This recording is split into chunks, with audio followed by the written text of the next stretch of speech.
Yeah, hello, Los Angeles. Hello, Don Cherry.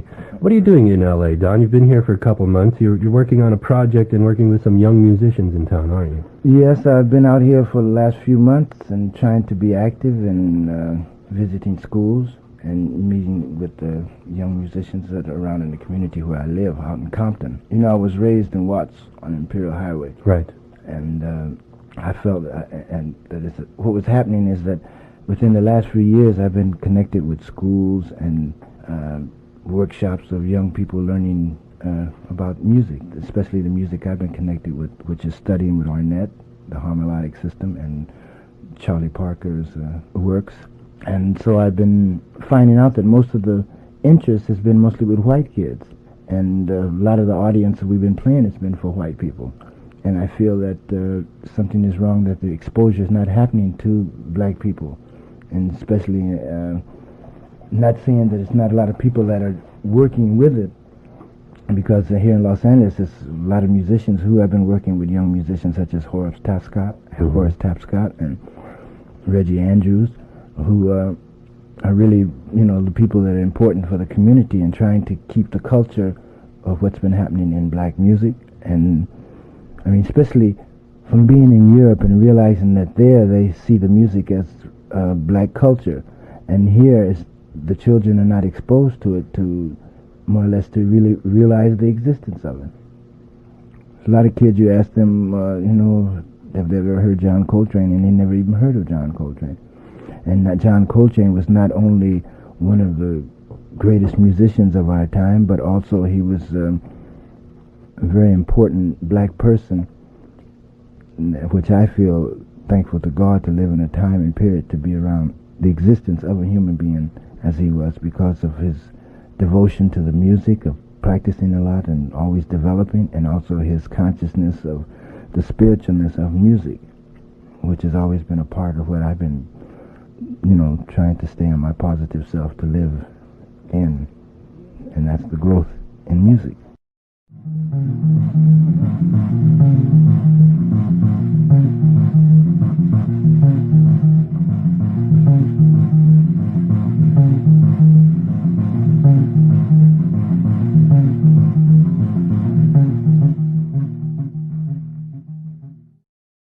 Yeah, well, I was fortunate to have such great parents as, my mother and father, because they've always been around music.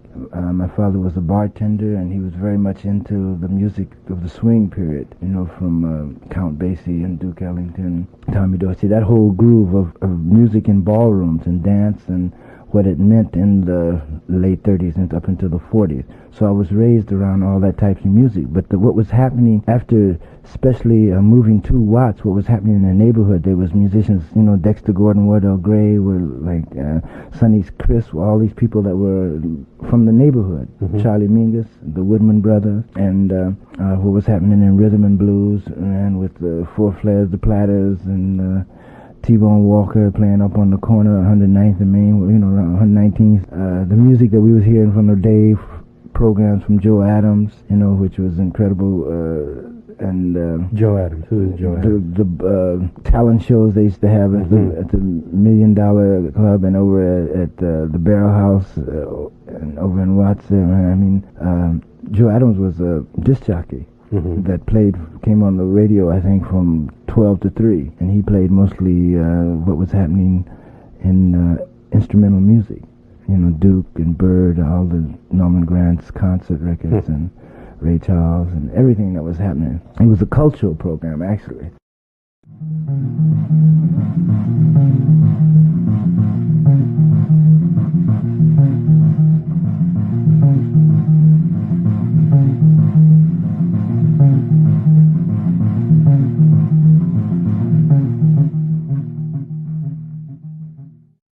Yeah, Central Avenue was swinging. I know, that's the street we were on. Yeah, and I was lucky because, by my father being a bartender, he worked for Joe Morris's down on Central, around in the 50s, 40s, around in that area. And then they had the Plantation Club, which was out in Watts. And Jay McShann's band was playing there, and Billy Eckstein's band, and all that. And I'd hear the stories every night after you come back from work or the next day, what was happening, how everybody was swinging.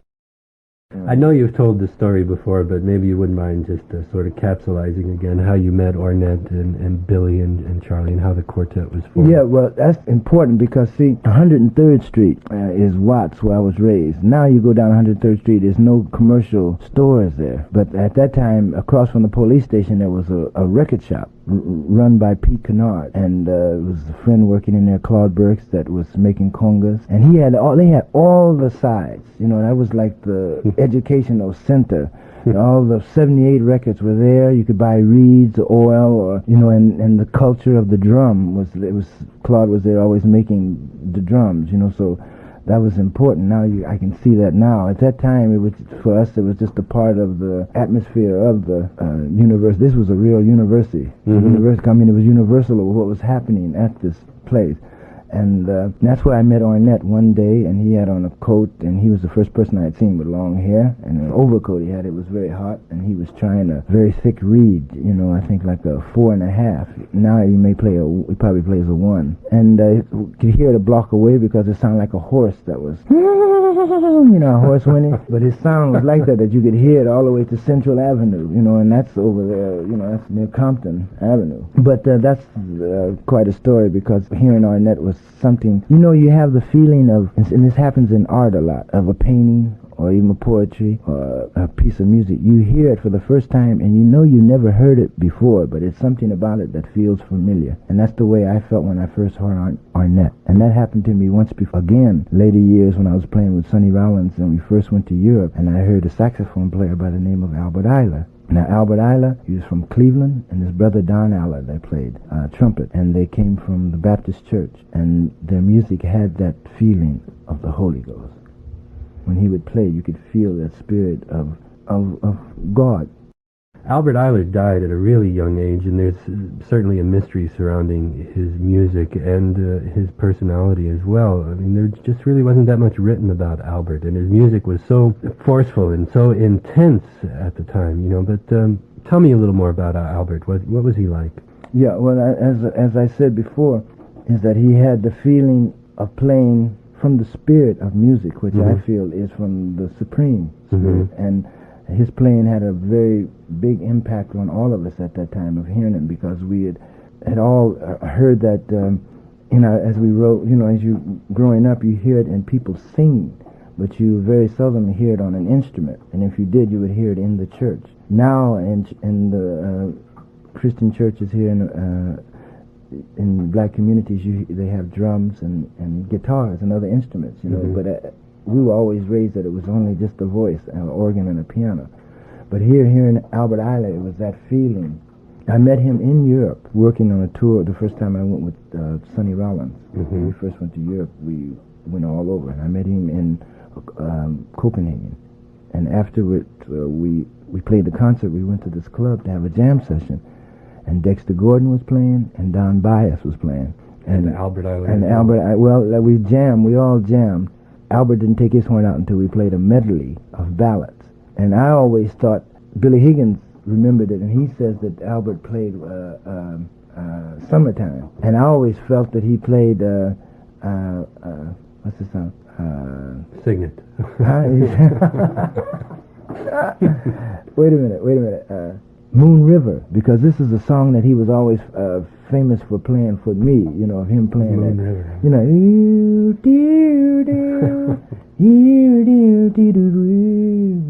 And it's that same bluesman that you hear in Aretha and you hear in Ray Charles. It's the gospel blues. And this record, like you were speaking of Albert's life being a mystery, and I don't rather not talk about that, because it's so dear to me. But the record is a mystery to me because I've never seen the record before. I didn't know that it was out. This is a broadcast that we had, around in that period, we had did a series of different broadcasts for different stations in different countries. And I had, this is the first time I've seen the record, so... For VARA radio, eh? Yeah, but the particular song is called Ghost.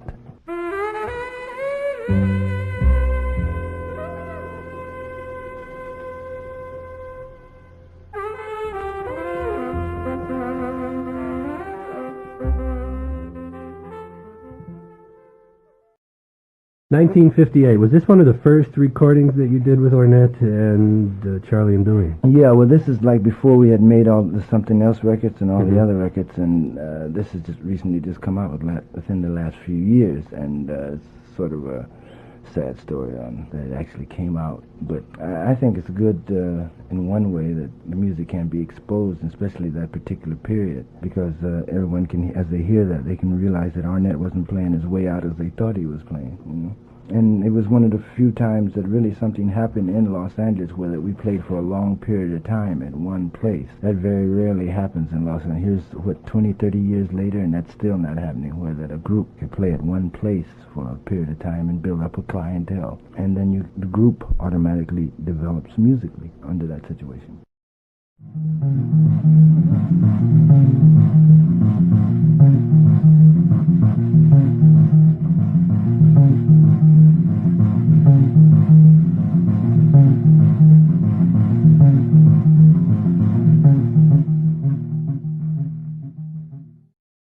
Well, in 1958, you were recording or playing at the Hillcrest Club, and not too long after that, the quartet moved to New York, and you since moved to Europe, and you've been spending quite a bit of time over there as well, haven't you?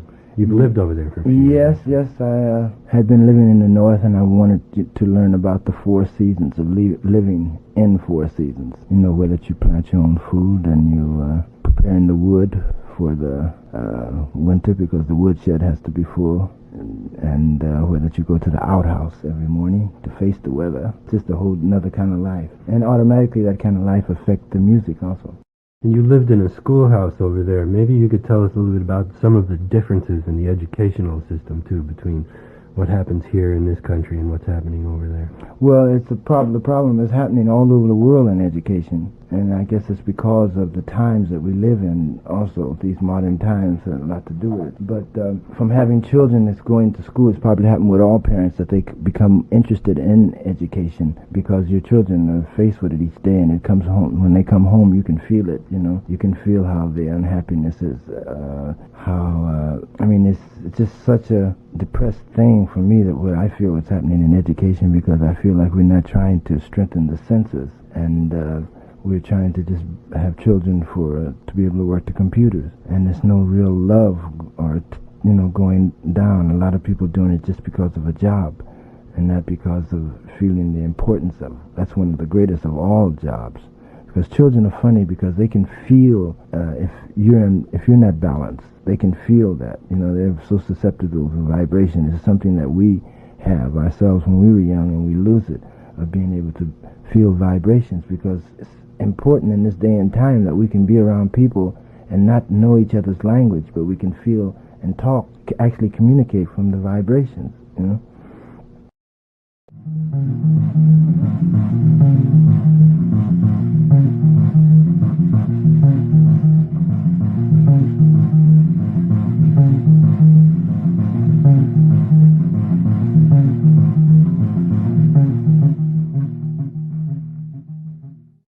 Living in the schools where we live, it's a local school. The school we live in used to be the local school, but they centralized everything. So there's another school within 4 kilometers from where we live. So we had been working mostly in the summertime with children, and then was a period when we first moved there, we'd go and visit schools, and then we changed it where that schools could come visit us, and then that way the kids could learn about making bread. They'd spend the whole day, and they would work with the design and with instruments and making instruments. And we started within the last 10 years, a certain group of children that come every summer that we've been working with, that are working with theater and music, and they've become good enough that they're doing their own television programs, and they're working the cameras themselves too. And it's been a center in the southern part of Sweden for culture, you could say, from in the backwoods. There's many people that make things, sculptures, weavings,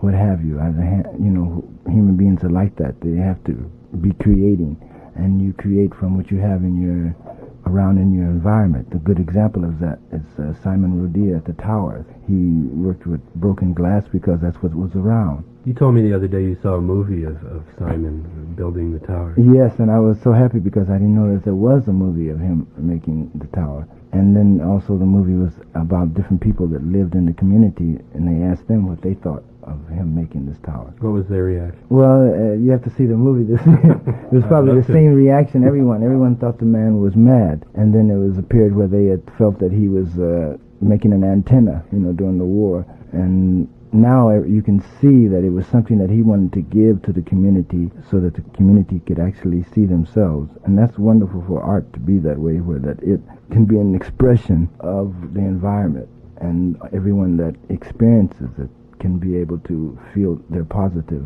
side. It brings out their positiveness. Back to the differences between LA and possibly Europe. How old was Eagle Eye when you moved to Europe? Oh, he was born there.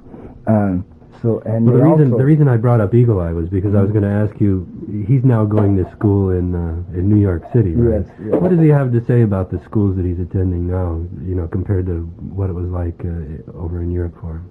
Maybe it's kind of unfair to ask you instead of Eagle Eye. You want to call him up? No, but I mean, of course, for him, being in a school where that it's so few kids, that he has more personal contact with the teacher. And here, as we have this problem of overcrowdedness, and as I was saying, there's some of the people working the job and not really happy at working the job, so you don't have chance to have that personal contact with each child, and it's important, but we have this problem of overcrowdedness here. And he felt that in Europe, man, the kids, some go to school on Saturdays. They learn different languages. Here we underestimate our intelligence, and there's a lot of unnecessary things, I feel, that we're teaching in school that could be substituted by some necessary things. That's a whole discussion when we go into the school system of what's happening in the world today in school, because it's something that has to be solved, but it seems like it could be solved if we all work together, the parents and the teachers and the community, and realize now of the necessary things that should be taught in school that can balance, for future life. I've watched you work with kids a couple times here in Los Angeles. I'm curious what it is that you're doing now that you've come back to LA and you've been spending some time here. Yeah, well, I mean, the thing is that you're a situationist, where that this is a completely different situation than, even though I've worked in different countries and worked with different children here. But the only way I can relate it is like before, last year I was in Africa, touring in West Africa, and with my cousin Ricky and Hameen Drake and Jim Pepper, saxophone player. And when we would play, and especially this guitar, I play in a guitar from Mali, from West Africa. I've been playing it for 6 years, and I had never been to Mali, so this is the first time I went there. And what I experienced there is the same thing I experienced here going to play the guitar for the kids at the school, is that they automatically start clapping the rhythm. They go right into the rhythm. And in Africa, I could feel that as soon as I started playing, they would go right into the rhythm. So that means that it's something that is inside that must come out, and there's no way in school where that outlet is happening. And being in Europe, I have had a lot of contact with different African students and musicians that have been traveling. And this record we have here is, and I've been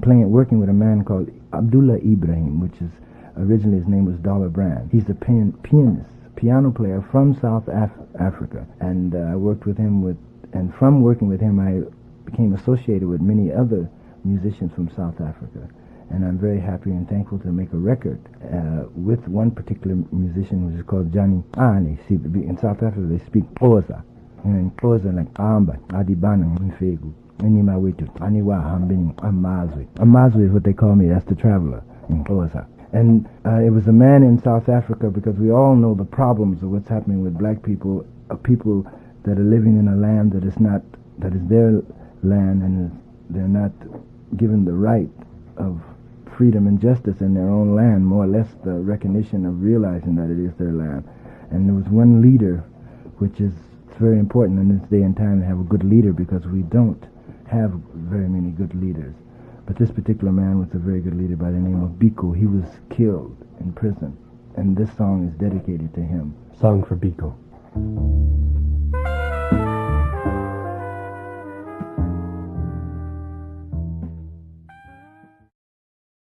I guess you'll be around for another few months, won't you, Don? Yes, I'm hoping to. I really enjoy being home now. That's great. I'm sure your mama likes to have you home now. Yeah, I must say hello to her. All right. And my dad and my sister and everybody at Leanne's, should say hello. We got time, Don. Go ahead. Yeah. You can continue. Yeah, don't forget Nana.